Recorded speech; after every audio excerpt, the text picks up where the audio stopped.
Who doesn't love a good online quiz or personality assessment? Remember climbing onto the bulky family computer? Mine was like that big Blueberry, those old Macs we used to have, right? On a Saturday morning, and you would scroll through the internet on a web page filled with viruses and ads to find out what your superpower was, or to learn your Disney character twin.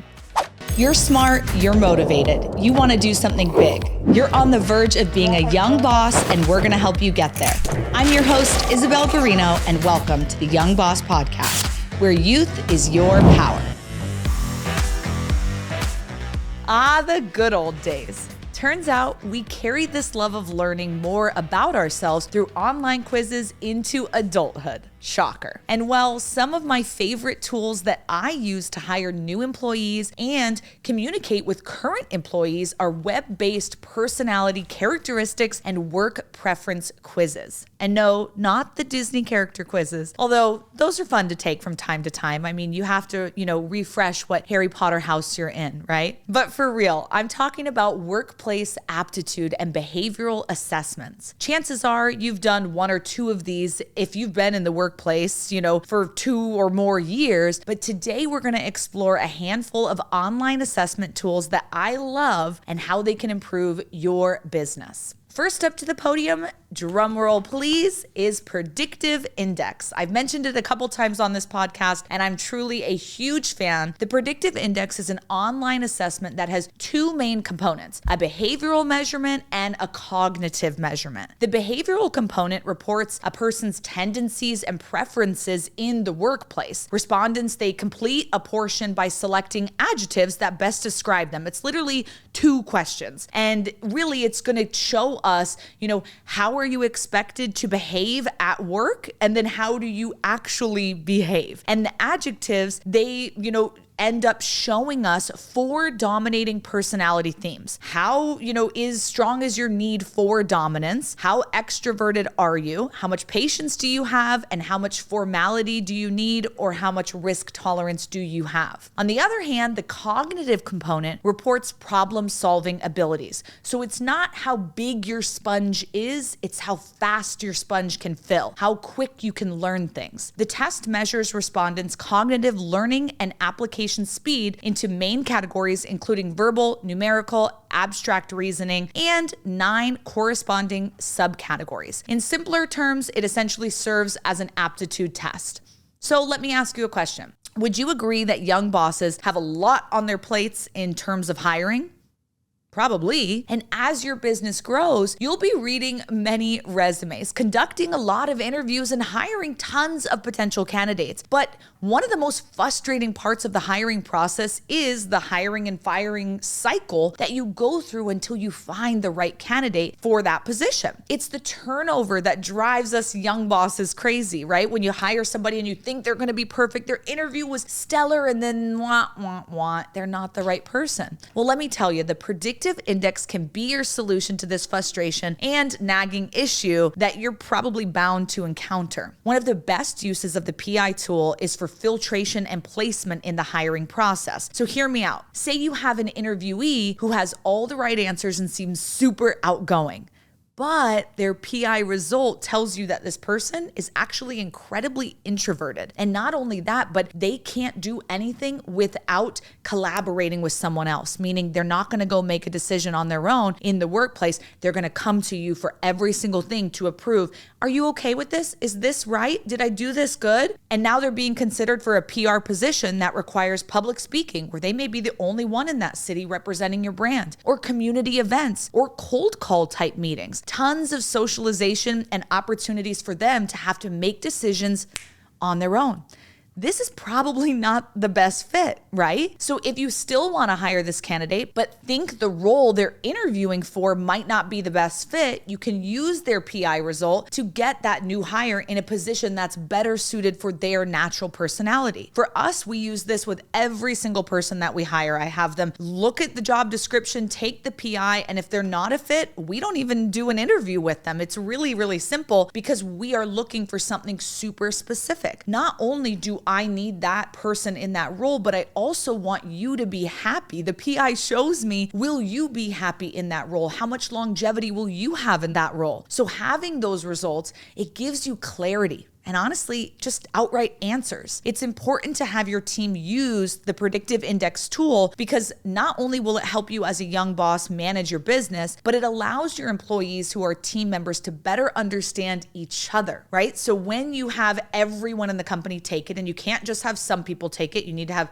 everyone take it, you may find that 2 employees of yours who are always at each other's throats can fix the situation on their own after becoming aware and understanding each other's results from their predictive index and what that means for them as individuals. An aligned workplace is a more efficient workplace. Mic drop. Next up is the fear assessment. And no, I'm not talking about fears like spiders, heights, or clowns, though those are all probably terrifying to many of us. I'm talking about work fears like breaking a rule, handling conflict, or public speaking. When we took the fear assessment, I thought this was so weird. I was like, who cares about fears in the workplace? But then it really helped me learn and understand the people I was working with. When I knew that, hey, breaking a rule is their biggest fear. So now if I'm being super loosey-goosey with rules and they don't really understand what's up or down, they're gonna be like in this heightened sense of fight or flight because they don't know what they're doing. Is it right? Is it wrong? They're scared of disappointing me, breaking a rule. So me as the boss, knowing everyone's fear, it really actually helped me interact with them better and know what I needed to give them as far as boundaries. Knowing your team and knowing their fears can help you keep the right people in the right seat, right? Ignoring your employees' work fears is like asking your cat to go for a swim with you. I mean, unless your cat likes swimming, who knows, but you catch my drift. I remember when my brother-in-law was working for us and his biggest fear was being an outcast. That's what he got on his fear test, right? Being an outcast. And we'll drop all the links for all of these quizzes so you can take them and have your team take them too. But when we found out that was his fear, and then I realized he would put himself in certain situations where he would become the outcast, I was like, he's doing this because subconsciously he doesn't want us to do it to him. So if he does it himself, he's almost protecting himself. It's like self-protection. This is so above and beyond what most bosses will ever care about and will ever, want to know about you. But for me, being a young boss and I'm focused on team culture and numbers, like this is focusing on my team. I need to know them, not know their husband and wife's name or know that they have a cat or a dog or a mouse, whatever. No, I want to know them. So when I know that's his fear and I see him going into that, I can go and have a conversation with him and pull him back in and make him a part of the fold. And now he's like, wow, my boss cares about me. My boss really puts in the effort and he doesn't even subconsciously know what's going on, but I'm able to do that to kind of reel my team back in. It's important for you to overcome and grow from your work fears, but it's also absolutely vital if you want your business to grow, which I mean is what we're all here for, right? Exposing insecurities and understanding yours and your team's fear is how you can foster and create growth. But in terms of creating an overall harmonious workplace, keeping your employees in their comfort zone is the key to chemistry, which is why this is another important test to run with your team. Not only can you help avoid them going into that, sketchy zone, that fear zone, but also you can know everyone's strengths and their weaknesses, and your teamwork will grow in abundance. The fears are really interesting because they are fears in the workplace. So some of them is like people pleasing or different things like that. So now I know when someone is just saying yes, yes, yes to everything that I'm asking them to do, and their biggest fear is people pleasing, I need to take a step back. Are they really saying yes, yes, yes? Or are they saying yes so that they don't upset me, right? They just want to please me all the time. And I actually need to be conscious now that this is kind of a weakness of theirs, a flaw of theirs. So I shouldn't be asking them about something that's above their limit. Even though I need it done, I need to be conscious of that because they might not be fully aware of who they are and how it's manifesting itself at work. Hey, it's Isabel. Thanks for listening to the Young Boss podcast. I recently wrote a book called Young Boss, and it's filled with top tips I've learned over the years on how to survive and thrive in business. Pre-order your copy now by heading to the link in the podcast description. Now, back to the show. Before we talk about our next assessment, I've got a question for you. Are you an early bird or a night owl? Could you even be considered an operating human before you've had 4 cups of caffeine, breakfast, and lunch? Or could you conquer 4 small countries and stage a coup before 8 a.m., but you're out of commission by 3 p.m.? You know, I ask you this because it underscores the importance of our next assessment, the sleep test. Knowing when you work best during the day and when your employees work best is vital to knowing when to interact to get the best results. Some of you have probably heard of Sheryl Sandberg. She's a badass COO of one of the biggest social media platforms in the world. I'm talking about Facebook, baby. She made this insight about this very topic. It's incumbent upon all of us who run companies and all of us to make sure that people can make ends meet and to have the ability to get a good night's sleep. As a young boss, this tool can be helpful in developing your work hours for yourself and your team. Maybe you want to run a business with a hybrid schedule because you prefer to work a shift between 10 and 7, right? Or maybe you want your employees to know that you are 100% as long as the work gets done kind of boss. No matter what time they log their work hours, right? You don't care. But regardless of your preference, utilizing this sleep assessment tool can help you build and fine-tune the bare bones of your business, the working hours. You should be telling people, I like to work between these hours rather than I have to work between these hours. Reality check, you have free will. It's your business. So make sure your work works for you. Being aware of your sleep patterns and how they influence your work will help you be more productive, cooperative, and goal-oriented. As silly as it sounds, knowing your sleep schedule will help your team work with you and work for you. When we had everybody take the sleep schedule, we realized there was like 4 people on our leadership team who really were not really well functioning before noon. And yet we had most of our like high impact, heavy intense meetings at like 8:30 a.m. Well, no wonder they're sleepy on the meeting and not really paying attention and or not engaging or participating. When we switched the meeting to noon, now all of a sudden they livened up and it was like, wait, this was so simple. Instead of us saying what time works for everyone, because maybe it is the 8 a.m. that works for everyone, we had to find something that works for everyone. My early birds, they're still good by noon. And my people who work till 3 a.m., they can be up for a meeting at noon. And so now we got everyone on the same page in a schedule that works for them. Now, I can be flexible, but I know some of your companies, it is a strict 9 to 5. And this may be a quiz that you want people to take before they come work for you. Or if you have a business that's like a coffee shop, right? Where you need people there at 5 a.m. If you take this sleep result, the results are kind of fun because it will tell you, are you a lion? Are you a bear? Are you they get a dolphin? They give you like fun little animals to describe your sleep pattern, but it shares with you like, this is your prime time. This is when you should wake up. This is when you're most productive. This is when you probably need a nap or to take a snack or to just lay low. And then, hey, maybe you're reinvigorated then, right? It shows you all these different things. If you are hiring for a coffee shop where people need to be up, smiling, ready to go at 5 a.m., that means they're probably getting up at 3:30 or 4 a.m. to be prepared for their day. You probably want to hire a very specific sleep scheduled person, right? You don't want that person who, isn't invigorated until 10 p.m. But if you have someone who's doing a lot of behind the scenes stuff for you, loading in social media posts or doing stuff online, like revamping a website, that stuff's cool to happen in the middle of the night because everyone's asleep anyway. So they can be revamping and working on stuff and testing different stuff. So find out what the role requires and then look through those sleep patterns and kind of try to match this job requires a dolphin, this job requires a lion, whatever the case is, and match that up. So it could be a test that you have them take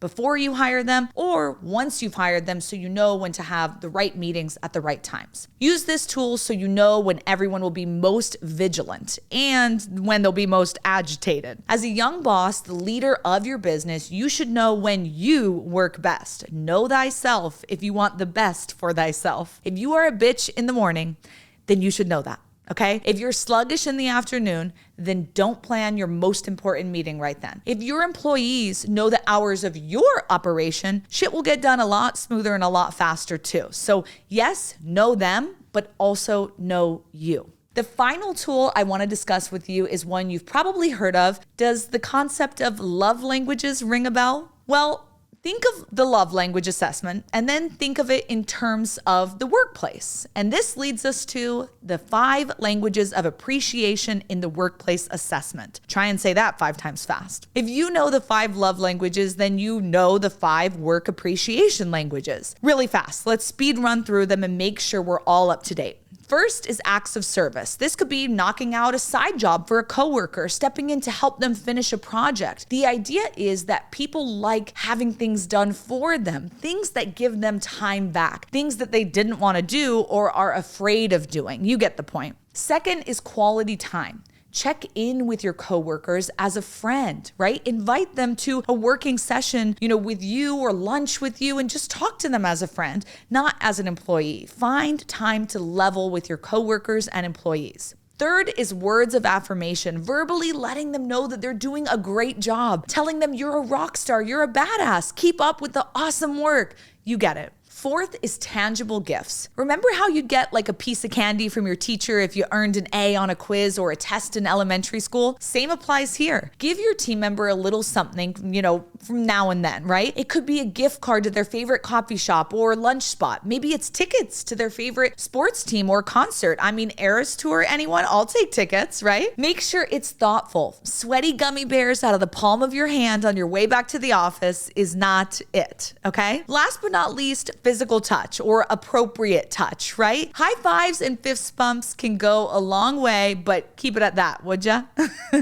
This assessment is designed to enhance workplace communication. And the reality is, every person hears encouragement differently. This test exposes that. The variety is what makes each person unique. Pushing employees to take this test can help you communicate with them. As a boss, it's important to speak to your employees in a language that they will understand. Supporting them individually will make them feel appreciated and important. You'll get the most out of a plant if you water it appropriately. The same works for your employees. Maybe one of your employees needs to hear from your mouth what they are doing well. And another one would be totally embarrassed by that, but they need a little gift, right? A little goodie to know that they're rocking it. This test tells all, and it's an awesome tool to get to know your team. When you think about the 5 appreciations test, this is probably a test you don't have them take before you hire them, but after you hire them to just get to know them a little bit more and really show that you care and take that in. And once you find their results, you should share it with all of their coworkers as well, because they should know how to support each other so everyone can feel seen and heard. I've had coworkers who they know each other's is, words of affirmation. And so they'll be like, oh, she was doing amazing. So I text her and sent her a little GIF and said like, you rock or whatever. And so it creates this workplace full of peace and love. Talk about giving Woodstock a run for their money, right? But truly, appreciations in the workplace are so important because it can really help you avoid doing something that embarrasses your team member. It can create this really positive culture amongst the coworkers. And honestly, if you joined a new job and your boss was like, hey, can you take the 5 love languages? I want to know how to appreciate and love on you more. Wouldn't you start to feel like, oh my God, what? Like, you want to care about me? Like, I'm not just here to work. Like, it just puts this cherry on top type of feeling that makes you feel really, really already like loved and like, this is an amazing place that I want to work. So, get everybody on the same wavelength so everyone can be loving each other and appreciating each other in the right way. Now, you may be thinking, Isabel, I don't need some assessment to tell me about my employees. That's lazy. I can do it myself, and I'm going to do it the old-fashioned way. I hear you, but I have to ask, have you heard the phrase, going around your elbow to get to your thumb? Hence my rebuttal. All of these tools can be monumental for your workplace. The results of these tests are straightforward and actionable solutions to potential critical miscommunications. Using these test results can help you and your employees feel powerful, comfortable, and supported when tackling difficult projects or long hours. The Predictive Index is awesome for hiring and placement. Using the PI test can help you get the right people in the right positions from the jump. The fear assessment will help you and your employees utilize your strengths and conquer your weaknesses and know what to look out for. The sleep assessment tells you when you and your team are at your peak performance and when you should be resting, prepping for those hours of operation. And finally, the 5 appreciations of the workplace. That will help you encourage the individual employees in a language that speaks to them. Every single one of these tools has kind of helped me get the full encompassing view when I'm hiring, when I'm onboarding, and when I really want to show some love.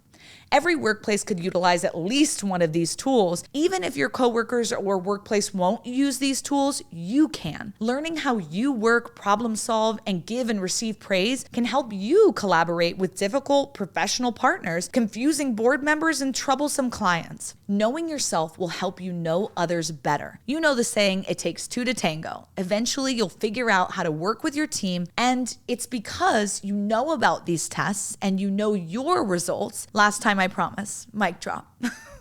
Alrighty, let's recap what we've talked about today. We've learned about some badass assessments that can help enhance your workplace. These tools can be handy at the genesis of a candidate's employment to when the same employee is knocking down monthly milestones. These assessments can also make your job as a boss much easier. You can teach employees, partners, and clients how and when to reach out to you. And we've covered how these tools can be a superpower to understanding difficult people. You know these communication preferences and personality categories exist, therefore you can read difficult people and difficult situations like an open book. You have the secrets. As a badass, in-tune, powerful young boss that you are, give these tools a try. Hear me out. And watch your business and workplace culture boom, baby. Thanks for listening to another episode of the Young Boss Podcast with me, Isabel Garino. Be sure to like, share, and follow on Instagram and TikTok. And let me know, have you taken any of these tests or which one are you most excited to try next? Remember,